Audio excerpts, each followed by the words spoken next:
So ரொம்பவே ஃபேமஸான medical ஃபீல்டில் இருக்கக்கூடிய 5 எலமெண்ட்ஸ் தியரி சொல்லுவாங்க. அதாவது பஞ்சபூதங்களை வச்சு சொல்லுவாங்க இல்லைங்களா? அதுதான் நம்ம இன்றைக்கி பார்க்க போகிறோம். ஏன்னா எல்லா மெடிசன்லேயும் கிட்டத்தட்ட இது ஆல்டர்னேட்டிவ் மெடிசனில் நிறைய இடங்களில் இது வந்து வருது, ஹீலிங்காக பயன்படுத்துவாங்க. ஸோ இந்த பஞ்சபூதங்கள் என்பது நிலம், நீர், நெருப்பு, காற்று, ஆகாயம் எல்லாரும் சொல்லிடுவாங்க. கேட்ட உடனே கடகடன்னு சொல்லிடுவாங்க. ஆனால் இதில் இருக்கக்கூடிய சில ஷிர்கான விஷயங்கள், மார்க்கத்துக்கு முரணான விஷயங்களை நம்ம பார்க்க போகிறோம். இந்த 5 அடிப்படை கூறுகளால் தான் பிரபஞ்சமும் சரி, மனுஷ உடலும் சரி உருவாக்கப்பட்டுள்ளதாக இந்து தத்துவம் மற்றும் ஆயுர்வேதம் வந்து சொல்லுது. ஸோ வாஸ்து சாஸ்திரத்தின் அடிப்படையே இதுவாகும். ஸோ பஞ்சபூதங்கள் பார்த்திங்கன்னா நிலம், அதாவது பிருத்திவி சொல்லுவாங்க, எர்த்து சொல்லுவாங்க. இது வந்து உறுதி, நிலைத்தன்மை மற்றும் கட்டமைப்பை குறிக்கக்கூடியது. நீர் வந்து வாட்டர் அப்படின்னு சொல்லுவாங்க, ஜெல் என்று சொல்லுவாங்க. திரவத்தன்மை, இயக்கம் மற்றும் உணர்ச்சிகளை இது குறிக்கும். நெருப்பு வந்து அக்னியை குறிக்கும், ஆற்றல், வெப்பம் மற்றும் மாற்றங்களை குறிக்கிறது. காற்று வந்து வாயுவை குறிக்கும், ஏர், சுவாசம், இயக்கம் மற்றும் வேகத்தை குறிக்குது. ஆகாயம் வந்து விண்வெளி, அதாவது ஸ்பேஸை குறிக்குது. மற்ற 4 கூறுகளையும் தாங்கக்கூடிய இடம் இந்த ஆகாயம் என்பது. ஸோ முக்கிய அம்சங்கள் பார்த்திங்கன்னா ஆயுர்வேதா யோகாவில் பார்த்திங்கன்னா மனித உடல் ஆரோக்கியம் வந்து இந்த 5 பூதங்களின் சமநிலையில் தான் இருக்குதுன்னு சொல்லுவாங்க. வாஸ்து சாஸ்திரத்தில் பார்த்திங்கன்னா வீடுகள் மற்றும் கட்டடங்கள் வந்து பஞ்சபூதங்களுக்கு ஏற்ப அமைப்பதன் மூலமாக நேர்மறை ஆற்றலை மேம்படுத்தலாம்னு சொல்லுவாங்க.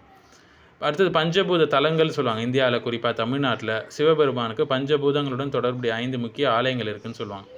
சீன மருத்துவத்திலையும், அதாவது டிசிஎம் சொல்லுவாங்க, ட்ரெடிஷ்னல் சைனீஸ் மெடிசன்லேயும் மரம், நெருப்பு, பூமி, உலோகம் மற்றும் நீர் என 5 உறுப்பு கோட்பாடு இருக்குது இதே போல். ஆனால் அது இந்திய பஞ்சபூத கோட்பாட்டிலிருந்து வேறுபட்டது, அதை நம்ம புரிஞ்சுக்கொள்ளணும். ஸோ மனித உடலும் பிரபஞ்சமும் இந்த 5 அடிப்படை கூறுகளால் ஆனது என்றும் அவை வந்து சமநிலையை இழந்துச்சுன்னா நோய், தோஷம் வரும் என்றும் சொல்லுவாங்க.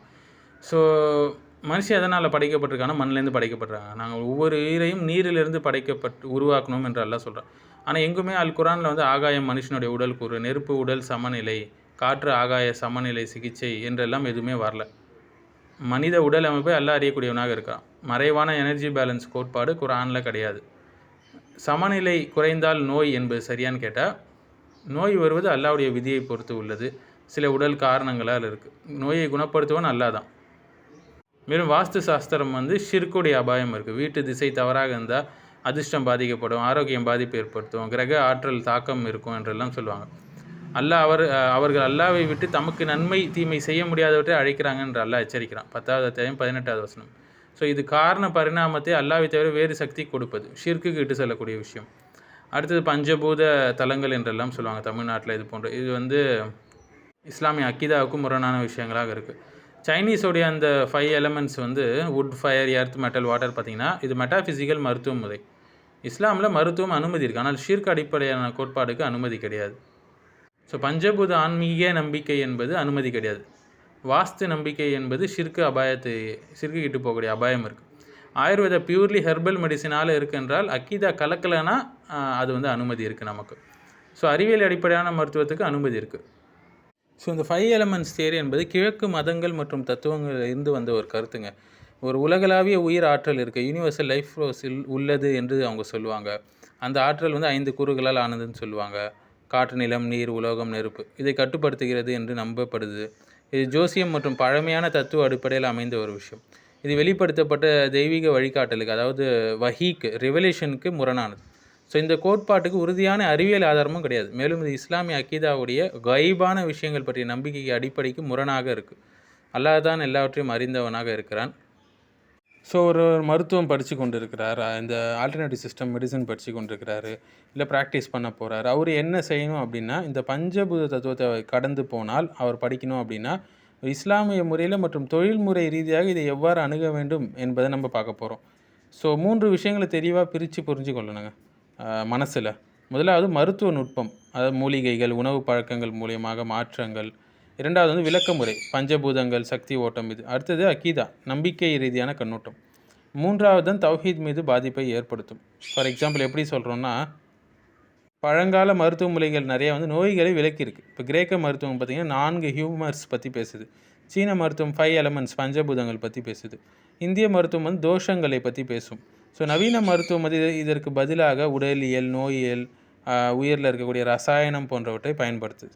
ஆகவே வந்து பஞ்சபூத தத்துவம் என்று வந்துவிட்டால் பழங்கால விளக்க முறையாக கருதி நம்ம படிக்கலாம். அழியாத மறைவு உண்மையாக, அது வந்து ஒரு மறைவான ஞானம் என்று நம்பக்கூடாது. அது பேஷண்ட்டை கையாளுவதற்குரிய ஒரு கருவி என்பது போல தான் அதை பார்க்க வேண்டும். உன்னுடைய நெருப்பு இந்த பஞ்சபூதம் பலவீனமாக இருக்குது அப்படின்னு சொல்லக்கூடாது. மாறாக இந்த தொழில்நுட்பம், நம்ம செய்யக்கூடிய இந்த தொழில்நுட்பம் நரம்பு எதிர்வினையை கொஞ்சம் தூண்டக்கூடும் அப்படின்னு நம்பலாம்.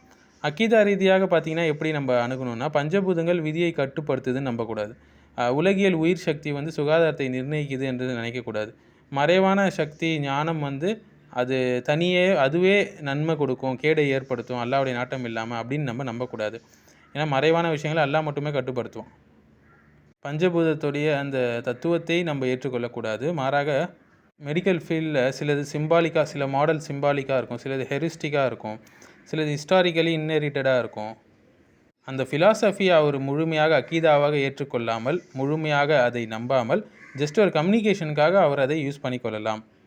சேஃப் சைடு எது என்றால், நிவாரணம் என்பது அல்லாஹ்கிட்டேருந்து தான் வரக்கூடியது. இது ஜஸ்ட் ஒரு ஃபிசிக்கல் டெக்னிக் தான். எந்த ஒரு நன்மையானாலும் தீமையானாலும் அல்லாஹ்வுடைய நாட்டத்தின் பால் தான் ஏற்படும் என்று நம்ம அந்த கொள்கையை வச்சுட்டு தான் நம்ம ட்ரீட்மெண்ட் பண்ணோம். அந்த ஷிர்க் பேஸ்டு ஃபிலாசபியை ஒருத்தர் என்ன செய்யக்கூடாது, ஒப்புக்கொள்ளக்கூடாது, அதை உண்மை என்று நம்பக்கூடாது. ஸோ ஒரு டாக்டர், முஸ்லீம் டாக்டர் வந்து அதை அகாடமிக்காக படிக்கலாம், அதுலேருந்து பெனிஃபிஷியல் டெக்னிக்ஸை கற்றுக்கொள்ளலாம். ஆனால் அதில் இருக்கக்கூடிய போலியான மெட்டாஃபிசிக்ஸை மறுக்கணும், தௌஹீதை வந்து உறுதியாக வச்சுக்கொள்ளணும். ஸோ அகாடமிக் ரீதியாக அதை புரிந்து கொள்வதற்கு படிக்கலாம் இந்த பஞ்சபூத தத்துவங்களை. பயிற்சி செய்யலாமா அப்படின்னு சொல்லி கேட்கலாம், பயிற்சி செய்யலாம். ஆனால் இந்த சக்தி ஓட்டங்கள், மறைவான சக்திகள், இது போன்ற விஷயங்களே அவர் நம்பக்கூடாது. முஸ்லீம் மருத்துவர் இருக்கிறாருன்னா பஞ்சபூதத்துடைய நுட்பங்களே அவர் பயன்படுத்துகிறார். ஆனால் அதற்கு பின்னால் மறைவான ஞானம் இருக்குது, சக்தி இருக்குது, அல்லது பஞ்சபூதத்தோட முழு அதிகாரம் இருக்குது என்று நம்பக்கூடாது. வல்லாஹு ஆலம்.